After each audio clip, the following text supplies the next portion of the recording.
minutes 42. Mr. Pual.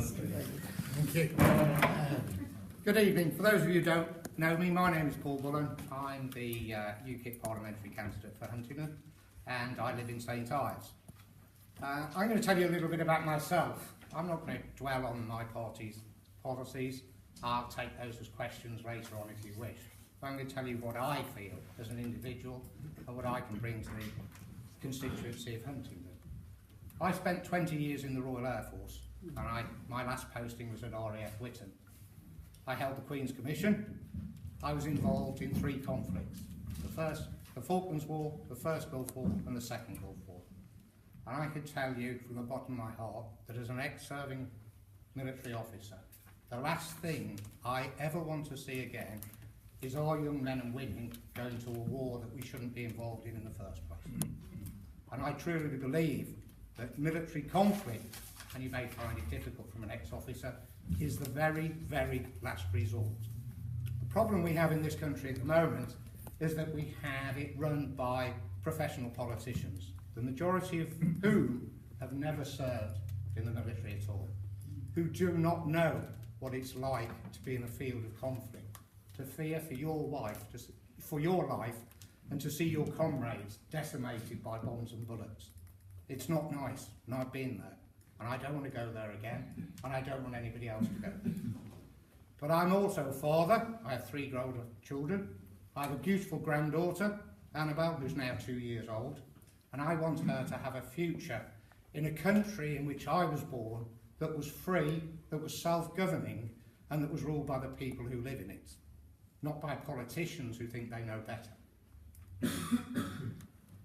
As a father, I wanted to see my children properly educated, and we were lucky in the military. Although we travelled all over the world, we had our old schools and mine weren't. But I want my granddaughter to be properly educated as well. But I want her to have a life as a child first. And I'm very much against the proposition of the sexualisation of children. I firmly believe that sex education should not come into a primary school in this country. And I will fight to keep that out of the primary schools. Let our children be children first. Let them grow up. Let them find their own friends and what they do, as we did. But the sexualisation of children, I think, has gone too far, and it is going to go further if we don't stop it. So I don't want that to happen. I believe in democracy. I believe in small government that rules according to the will of the people.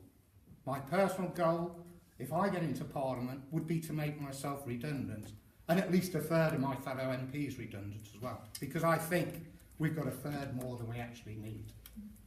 I'm happy to work with other politicians. We do that. I'm already the group leader on the county council.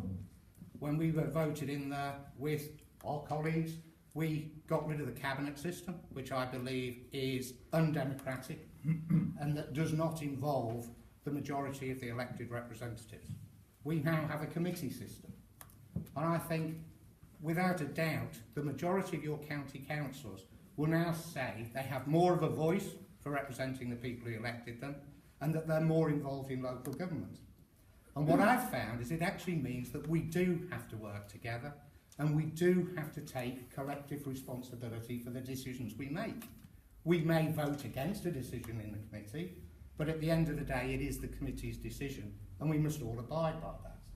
And Peter may well agree or disagree with me, but I think we're doing really well in Cambridgeshire County Council, and I think that model is something I can take forward to Westminster. We need to work together. It's no good sniping at each other.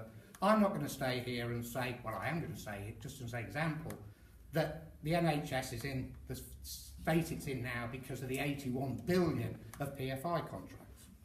You know, it's also inundated with a lot of people who've come into this country without health insurance, and they're imposing upon our education system, our NHS and our schools.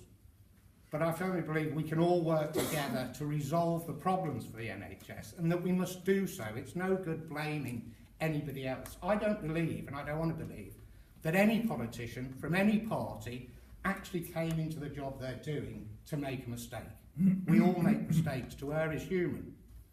What we need to do is to look at the problems we have collectively, to discuss and debate those problems and come up with ideas to fix them. So, I think we're getting pretty close. I believe in democracy. I won't make any promises, but what I will say is I will do the very best I can if you elect me to represent you in Westminster. Thank you.